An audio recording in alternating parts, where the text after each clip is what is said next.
오늘은 예고해드린 대로 금융 세 번째 시간으로 증권주 관련해서 알아보겠습니다. 대표적으로 미래에셋대우와 NH투자증권에 대해서 좀 알아보도록 하죠. 금융 삼형제 중에 그림에서 보시면 코스피가 여기 작년 9월까지긴 하죠. 여기 점선이 중심선이잖아요. 이 점선이 코스피라고 보시면 이 증권이 더 상당히 괜찮고, 가장 안 좋은 건 역시 저번 시간에 했던 보험주죠. 금융 삼총사 중엔 가장 선방하고 있다라는 정도고요. 이건 좀 기준이 좀 다른데요. 이거는 18년 12월 기준으로 코스피가 이렇게 움직일 때 증권주도 같이 움직였다라는 얘기인데, 보셔야 될 게 코스피가 살아날 때가 되면 증권주도 같이 오르죠. 선반영해서 올랐고, 코스피가 내리니까 같이 떨어지는 그런 모습이었고, 조금씩 살짝 코스피 움직임보다 좀 빠르다는 느낌 좀 드실 겁니다. 그래서 증권주는 코스피와 좀 어느 정도 양의 상관관계를 갖고 있다는 거. 세계적인 증권주 비교해놓은 게 있는데요. 여기 지금 X축이 ROE고 Y축이 PBR이잖아요. 직선축을 만들면 이게 이제 퍼가 되죠. PBR과 퍼와 ROE의 관계는 영상 제작 중에 있습니다. 자, 어쨌거나 우리가 많이 들어본 모건 스탠리, UBS, JP 모간도 있는데, 이 NH투자증권이나 미래에셋대우가 있죠. 여기서 가장 우리나라 증권주 중에는 괜찮은 퍼를 받고 있고, 한국금융지주와 키움증권은 생각보다 저평가 또는 시장에서 높은 평가를 주고 있지는 않습니다. NH투자증권부터 보시면 증권에서 하는 게 크게 세 가지가 있죠. 증권은 위탁매매가 있고, 자산관리가 있고, 그리고 투자은행이 있죠. 증권회사가 하는 일은 크게 세 가지인데요. 위탁, 우리가 주식 거래를 할 때 브로커리지라고 하는 위탁, 우리가 주식 주문을 넣었을 때 대신 처리해 주는 거, 수수료가 발생하고, 자산관리, 투자은행은 인수합병, M&A, 프로젝트 파이낸싱, PF라고 하는 거, 그리고 사모펀드 주관하면서 수수료를 챙기는 거죠. 이익이 어디서 나는지 잘 보시면요, 증권회사의 이익은 크게 두 가지로 나타납니다. 수수료 이익과 이자 손익인데, 쭉 보시면 우리가 좀 눈여겨봐야 될 게 역시 수수료랑 이자인데, 수수료는 언제 발생하냐면 위탁매매와 IB 관련해서 거의 동등하게 지금 수익이 나고 있다는 게 보이죠. 증권회사의 역할 중에 자산관리라고 하는 역할은 이익이 상당히 크진 않습니다. 미약하다라는 거고, 크게 위탁매매와 IB, 투자은행 관련 업무죠. IB 관련해서 수수료를 많이 얻고 있고, 한국인들은 금융자산이 많이 없는 편이라서 자산관리에 대한 비중은 떨어집니다. 어쨌거나 마찬가지로 수수료 수익과 IB 관련해서 수익을 내고 있다는 거고, 수수료 이익과 이자 이익에 대해서 자세하게 좀 들여다볼게요. 순영업수익을 나타낸 표인데, 수수료이익과 이자이익 보이시죠? 네, 이게 증권회사의 주 수입원이고요. 운영이익이라고 하는 거는 여기 보이시나요? 여기 적자도 나죠. 이런 걸 봤을 때 증권회사는 주식을 참 못하는구나 라는 얘기도 하죠. 얘네 주식 잘 못해요 라고 하는 말이 괜히 나오는 말이 아닙니다. 거의 적자 또는 아주 조금의 이익을 보고 있죠. 기타 이익이 있고요. 어쨌거나 수수료이익과 이자이익이 쌍두마차다 라는 거죠. 자, 그럼 이자부터 볼게요. 이자가 어떠냐면 전체 비중은 한 35% 정도 됩니다. 국내 증권사 이자이익 다 합친 거거든요. 18년 기준으로 한 5조 정도, 5조 밑돌았고, 19년도 작년에는 5조가 넘은 걸로 보입니다. 순 영업수익 대비 35%의 이익의 비중이 있다라는 거고, 자, 우측으로 오면 이자 수익은 이렇게 구성되죠. 이 채권 이자가 가장 크고요. 신용공여, 이거 여러분들이 신용 매수했을 때 이자를 9% 정도 되죠. 거기서 발생하는 이자를 말하는 겁니다. 자, 채권 이자는 어떻게 만들어지냐면 여기 1번 우측에 보시면 채권 이자는 금리에 따라서, 금리가 국고채 3년 기준으로 금리가 좋을 땐 이익이 생겼다가 금리가 나쁠 땐 운용이익이 떨어진다. 채권 이자 관련된 부분은 보험, 증권, 은행 모두가 똑같죠. 금융업계에서는 공통적으로 발생하는 부분이고, 그래서 금리가 안 좋으면 여기서 좀 약세를 보이겠죠. 좌측으로 가면 코스피랑 관계가 있는데, 코스피가 상승할수록 이익이 나죠. 얘네가 주식을 직접적으로 하고 있기 때문에 당연히 코스피에 운용이익이 영향을 받는다는 겁니다. 장이 좋을수록 증권회사는 좋을 수밖에 없죠. 당연히 여러분들이 주식장이 좋아야 신용을 많이 쓰죠. 신용융자 비중도 많이 높아지고요. 신용이익이 많이 생긴다는 겁니다. 신용공여를 제공하면서 연 9% 정도 이자를 받잖아요. 그래서 그 비중이 전체 이익에서 한 13% 정도 되고, 전체 규모로는 한 1.7조 정도 됩니다. 18년 기준이에요. 그리고 이제 이거 신용이자를 가장 쉽게 주는 곳이 미래에셋대우였죠. 저도 첫 계좌였는데요. 여기 보시면 뭐 고만고만한데, 키움 같은 경우의 특징이 신용거래가 굉장히 많죠. 예탁 증권담보대출이자인데, 이건 주식을 가지고 담보대출하는 거죠. 키움이 절대적으로 신용거래용자 이자가 높다는 걸 볼 수 있습니다. 전체 파이는 미래에셋대우가 가장 크고요. 이걸 봤을 때 주식거래에서 이런 얘기도 많이 하죠. 매수 나오는 계좌에서 미래에셋대우와 키움 계좌가 많이 보이면 개미들이 많다, 개인들이 많이 사고 있다라고 예상을 하기도 하죠. 그런 이유가 여기 있는 겁니다. 보통 미래에셋대우와 키움이 신용으로 많이 매수를 하고요. 개인들이 많이 쓰는 계좌입니다.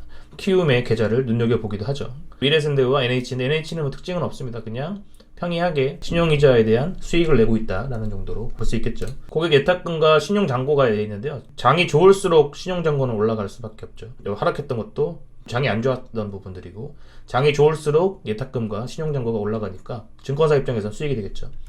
여러분들이 신용매수 해봤자 증권사는 좋은 일 시키는 거죠, 사실. 장이 좋을수록 거래대금이 높은데, 거래대금이 높아야 브로커리지 수수료를 많이 뗄 수 있죠. 거래할 때마다 수수료를 받으니까 재밌는 거죠. 우측에 보면 기관과 외국인은 2조가 안 되죠. 일평균 거래대금이. 개인은 엄청나죠. 개인은 장이 좋을수록, 개인이 좋아하는 자리가 될수록 10조를 넘는 개인이 거래를 하고 있다는 거. 우리나라 증시 특징이죠. 이런 경우는 일평균 거래대금이 코스닥이 코스피를 넘기는 그런 현상도 있죠. 엄청나게 매수를 합니다. 거래대금이 많을수록, 물론 장이 좋아야, 장이 좋으면 거래대금이 많을수록 증권사 입장에서는 수익이 됩니다. 자, 근데 위탁 매매, 브로커리지 관련해서 요즘 최근에 트렌드가 좀 변하고 있죠. 수수료 수익이 계속 떨어지고 있고요. 그 자리를 IB가 채우고 있죠. 그래서 거의 동등하게, 이게 19년 상반기 자료인데 하반기에는 거의 비슷해졌습니다. 투자은행 관련된 거랑 브로커리지 수익이 거의 비슷해졌다는 거고, 지금 떨어지고 있죠. 증권사 브로커리지 비중 계속 떨어지고 있다는 거 한눈에 보입니다. 수수료가 점점점 줄어들고 있다는 거죠. 이건 여러분들이 뭐 당연히 트렌드적으로 아실 텐데, 증권 계좌 만들 때 무료 수수료 이벤트 하는 데로 많이 가시잖아요. 그래서 온라인 약정으로 만든 비대면 계좌를 많이 만드시죠. 증권사 입장에서는 수수료 떼기가 어려워지고요. 오프라인 비중은 계속 낮아지고 있죠. 그리고 평균 수수료율도 계속 떨어지고 있다는 거죠. 증권사 입장에서는 브로커리지 수수료 관련해서는 대세적인 흐름입니다. 이거는 변화시킬 수가 없겠죠. 자, 계속 보면 뭐 이유 같은 얘기인데요. 온라인 거래 HTS가 대중화되면서 쭉 내려왔고요. 저가 수수료 경쟁하고 있고, 모바일 거래가 또 늘어나면서 저 역시도 다른 곳으로 옮기기 위해서 기웃기웃하고 있습니다. 자, 어쨌거나 계속해서 수수료율은 떨어진다는 겁니다. 수익성 악화죠. 증권사가 손만 빨고 있냐? 뭐 그런 건 아닌 게요. 지금 최근에 트렌드 아시죠? 해외 증권, 특히 미국 관련해서 미국 증시가 굉장히 좋기 때문에 미국 쪽에 개인 투자자들이 많이 넘어갔죠. 제가 어제 올렸던 글 내용 중에 있는데요. 보시면 해외 주식 보관 잔액이 1년 사이 47%나 올랐습니다. 해외 주식 보관 잔액이 엄청나게 올랐죠. 거의 근 50% 정도가 올랐다는 얘기고, 그래서 이런 트렌드를 반영해서 해외 증권 관련해서 해외 주식 거래를 할 때 수수료를 많이 챙기고 있죠. 여기서 발생하는 건 이제 환차익 수수료도 좀 생기고요. 환전을 한 다음에 매매를 할 수 있으니까 해외 증권 거래 수수료가 계속해서 꾸준하게 늘고 있고, 이건 지금 전반기만 더한 거니까 후반기가 되면은 이 정도까지 올라가겠죠. 계속해서 꾸준하게 우상향하고 있는 건 맞습니다. 해외 증권 수수료 비중이 계속 15%까지 가는 회사가 미래에셋앤드와 삼성증권, 선제적으로 잘 대응을 한 거죠. NH투자증권은 여기쯤에 있습니다. 좀 미비하긴 하죠. 어쨌거나 국내 주식 관련해서 수수료가 떨어지고 있으니까 해외 증권, 해외 주식으로 눈을 돌려서 수익성을 만회하고 있다는 겁니다. 수수료가 또 이제 IB 관련해서도, 투자은행 관련해서도 발생하는 게 있는데,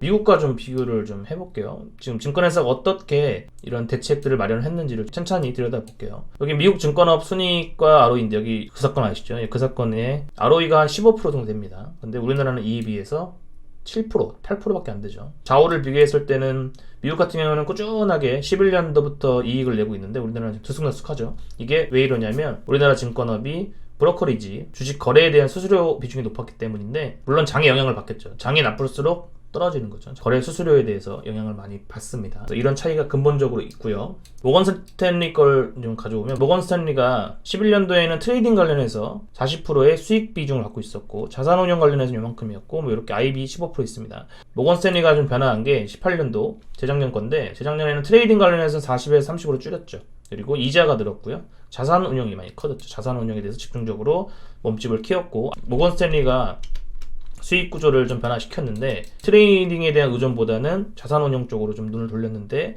우리나라가 이걸 따라하려고 하니까 우리나라는 개인들이 금융자산이 별로 없죠. 그래서 이쪽이 커지지가 않습니다. 우리나라 증권업에서 관심을 보인 곳이 IB 관련하죠. 투자은행 관련해서 수익 비중을 상당히 높이려고 노력을 했습니다. 근본적으로 여러분들 뭐 흔히 아시는 건데, 우리나라 사람들 특징이 하지만 예금이 많고요. 금융투자 상품들이 별로 없는 편이죠. 별로 없고 보험연금력이 있고요. 금융자산에 대한 비중이 거의 커지지가 않습니다. 아직 주식하면은 좀 도박이다, 뭐 리스크가 크다, 뭐 이런 생각들이 많이 떠오르고요. 금융자산에 대해서 불신하는 게 많고 여전히 부동산이 최고다라는 그런 인식이 아직도 확고하죠. 금융자산이 늘지 않기 때문에 자산관리 관련해서는 수익을 내기가 좀 어렵습니다. 모건스탠리 거 다시 가져오면 변동형 수익을 많이 줄이고요. 안정형적인 수익을 얻기 위해서 자산관리를 많이 늘렸다고 했죠. 그래서 거래 기반보다는 비거래 기반, 주식장이 나쁘든 좋든 꾸준하게 수익을 안정적으로 얻을 수 있는 비거래 기반 수익 비중을 늘렸다는 게 한눈에 보이죠. 우리나라는 IB로 대응을 했습니다. IB 비중을 높이는 방향으로 올라갔다는 거죠. 브로커리지는 거래대금의 영향을 받죠. 그래서 브로커리지 줄어들었다. 그래서 다시 10조 원대를 회복하긴 했지만 금융시장 불확실성에 수익이 반전을 기대하기 어렵고요. 계속해서 브로커리지 수수료는 계속해서 낮아지고 있고요. 자산관리 쪽보다는 우리나라 증권업계들이 본 쪽은 역시 IB죠. IB는 투자은행, 인베스트먼트 뱅크죠. 부서 자체 내에서도 전체 수익의 40%를 견인하면서 가장 선호한다. 신입사원들이 가장 선호하는 게 IB라는 거죠. 기업금융, 투자은행 쪽 관련해서 가장 인기가 높다는 겁니다. 기사 보시면 IB 관련 수수료가 7,066억으로 전체기의 34%의 수익 비중을 차지했다는 건데 IB 수익이 브로커리지 수익을 넘어설 날도 멀지 않았다는 건데요. 비슷해졌거나 지금 넘어섰다고 예측되고 있고요. IB는 기업 조달, 인수합병, 프로젝트 파이낸싱, PF라고 하죠. 사모펀드, 기업 공개, IPO 이런 업무들을 보면서 수수료를 챙기는 거죠. 그래서 대표적인 IB가 강점이 된다. 꾸준하게 수익을 내야 되니까 증권회사들이 이런 노력을 했다는 거고요. 자, IB 관련해서는 이런 수익 구조가 있어요. 인수 및 자문, 이 비중이 가장 높다고 할 수 있죠. 그래서 IB를 하면서 수수료를 뗀다. 그러면 대표적으로 부동산 PF 관련해서 증권회사가 이런 역할을 하죠. 개발하는 시공사가 있고 계약을 맺었는데 시행사가 있고 여기서 이제 신용보강기관으로 채무인수, 지급보증, 미분양 담보대출 같은 것들을 증권회사를 통해서 이제 신용보강을 해주고 돈을 받는다는 거죠. 이런 역할들을 하면서 수수료를 챙기고 있구나라는 건데 부동산 업황에 영향을 받겠죠. 건설업계가 활황일수록 증권사의 수수료도 높아질 수 있겠죠. 이런 쪽으로 돈을 많이 돌려놨다. IB 관련해서 증권업계가 노력을 하고 있다는 거고 특히 미래에셋 같은 경우는 직접적인 투자도 많이 하고 있죠. 해외 관련돼서 미래에셋대우는 꼭 호텔, 타워 이런 거 투자를 많이 했고요. 해외 대체 투자라 그래서 부동산이 8조 규모 그리고 SOC 관련해서는 4.2조 투자도 미래에셋대우는 적극적으로 하고 있는 편이고요. 그리고 뭐 자세하게 들여다보면 뭐 이렇습니다. 지금 뭐 기사 좀 검색해보면 나오잖아요. 우리가 박현주 미래에셋대우 회장님 보시면 해외 투자 관련해서 검색해보면 기사 많이 나오죠. 해외 부동산 관련해서 적극적으로 투자를 많이 하고 있고요. 미 호텔 뭐 15곳 인수했다는 얘기도 있고요. 어쨌거나 미래에셋대우는 해외 부동산 경기에 좀 영향을 많이 받겠죠. 포트폴리오에 이쪽 자산이 많이 포함되어 있습니다. 기본적으로 저금리 기조라는 건 다 알고요. 보험업과 은행업이 상당히 안 좋은데 그럼 규제 관련해서는 사실 은행과 보험은 많이 받고 있는데 증권 쪽에는 좀 규제가 좀 덜한 편이긴 합니다. 사실 증권은 뭐 선택적인 거니까요. 꼭 반드시 증권 주식 관련해서 해야 되는 게 아니기 때문에 증권회사들은 좀 여기 좀 자유로운 편이죠. 상대적으로 수익률이 하락하고 있어서 다양한 상품들을 만들어서 판매할 수가 있는 거죠. 대응 능력은 상대적으로 우월하죠. 보험사 같은 경우는 팔 수 있는 게 많이 제한적이고요. 규제도 많이 받고 있지만 은행도 마찬가지고요. 증권회사 같은 경우는 수익 구조를 다변화할 수 있다는 그런 장점이 있는 거죠. 은행, 보험, 증권 중에 증권이 가장 규제에 자유롭다는 얘기입니다. 저금리 기조에서도 살아날 수 있다는 거고요. 또 이런 얘기도 있죠. 지금 유동성이 계속해서 풀려나오고 있는데 유동성 확대에 따라서 넘치는 유동성의 수혜를 받을 수 있다는 거죠. LF가 계속 높아지니까 이 돈이 다 어디로 흘러가냐면 결국엔 주식으로 다 흘러가지 않나, 주식 관련된 상품들로 흘러가지 않나 라는 생각을 많이 하게 되는 거죠. 리포트에 잘 정리가 돼 있어서 가져왔는데 브로커리지 관련해서는 여기는 좀 하방입니다. 브로커리지 수수료는 계속해서 줄어들고 있고요. 자산관리 관련해서는 저는 뭐 크게 변함은 없을 거라고 봅니다. 우리나라 국민들 특징이 자산관리 쪽에는 좀 취약한 편이고요. 여기에 수수료를 내는 것도 좀 부정적인 인식이 아직은 많은 것 같습니다. IB 관련해서는 계속 성장할 거고요. 트레이딩 관련해서 요거는 이제 주식장에 영향을 받는 거죠. 주식장이 좋아질수록 재미를 볼 수 있고요. 이자익도 마찬가지로 장에 영향을 받겠죠. 장이 좋을수록 신용 매수를 많이 하잖아요. 그래서 신용 융자가 늘수록 여기는 좋아질 거고요. 비용적인 부분은 뭐 특별하게 변함은 없을 것 같습니다. 그래서 역시 장이 좋아야 되고 IB 관련해서 적극적으로 우리나라 증권 회사들이 돌파구를 마련하고 있다라는 거 앞으로도 괜찮다고 봅니다. 주가 흐름 좀 비교해보면요. 작년 말까지 나와 있는 건데 코스피가 여기 진한 파란색이고요. 여기 한국금융지주, 미래에셋, 삼성증권 순서대로 그리고 NH투자증권은 밑에 있고요. 키움이 제일 안 좋죠. 근데 저는 한국금융지주 말고 미래에셋앤데이와 NH투자증권을 가져왔는데 저는 NH투자증권으로 재미를 개인적으로 좀 본 적이 있어서, 그리고 배당도 많이 주죠. 배당도 한 3-4%씩 주기 때문에 미래에셋앤데이와 NH투자증권을 가져왔고요. 두 개를 비교해보면 미래에셋앤데이는 해외 자산, 해외 부동산 자산이 많은 회사고요. NH투자증권은 IB 관련해서 장점이 많은 회사거든요. IB 관련해서 경쟁력이 상당히 높은 걸로 알려져 있습니다. 안정성의 NH투자증권과 적극적인 해외 자산 투자 관련한 미래에셋앤데이가 비교가 되겠죠. 증권업계는 앞으로도 괜찮은 흐름으로 보이고요. 보험, 은행보다 훨씬 나은 섹터죠. 자, 그런데 이런 생각은 들어요. 우리가 증권주가 가려면 주식장이 좋아야 되잖아요. 주식장이 나쁘면 증권주가 갈 수가 없는데, 주가의 움직임을 선반영한다고도 보기도 하죠. 이 증권회사들의 주가 움직임이. 증권주를 산다는 건 앞으로 증시가 좋아질 거라고 예상을 하는 거잖아요. 장이 앞으로 좋아질 거라고 예상을 한다면 저는 코스피 레버리지를 사겠습니다. 장이 좋아지면 수익이 나죠. 코스피 레버리지 같은 경우는 코스피 지수의 2배를 추정하는데 2배까지는 안 나오고요. 1.8에서 1.9배 정도 예상을 하면 이런 증권주들이 코스피보다 2배는 못 가거든요. 가봤자 1.3배, 1.4배 정도 가니까 당연히 수익성이 코스피 레버리지가 높죠. 앞으로 증시가 더 좋아질 거라고 생각하면 레버리지 사는 게 더 낫습니다. 증권주는 배당 노리시면서 장기 투자하는 거지, 1년 안쪽으로 한 6개월 정도 보고 장이 앞으로 좋아질 거라고 예상하시면 레버리지가 낫고요. 길게 보시면, 아주 장투 관점으로 보시면 증권주 중에 안정적인 NH와 공격적인 미래에셋앤데이 중에 고르시면 될 것 같습니다. 결론 이상하게 났네요. 네, 다음 시간에는 제가 시황글에서 여러 번 언급했었는데 작년 말이었나요? 작년 말부터 조선주 괜찮다고, 2020년도에 조선주 괜찮다는 얘기 많이 들었었는데 좀 늦은 감도 있죠. 좀 많이 올라서 이미 바닥을 찍고 올라온 상황이어서 좀 뒷북 치는 감도 있지만, 다음 시간에는 조선주 관련해서 정리 좀 해보도록 하겠습니다. 네, 오늘도 감사합니다.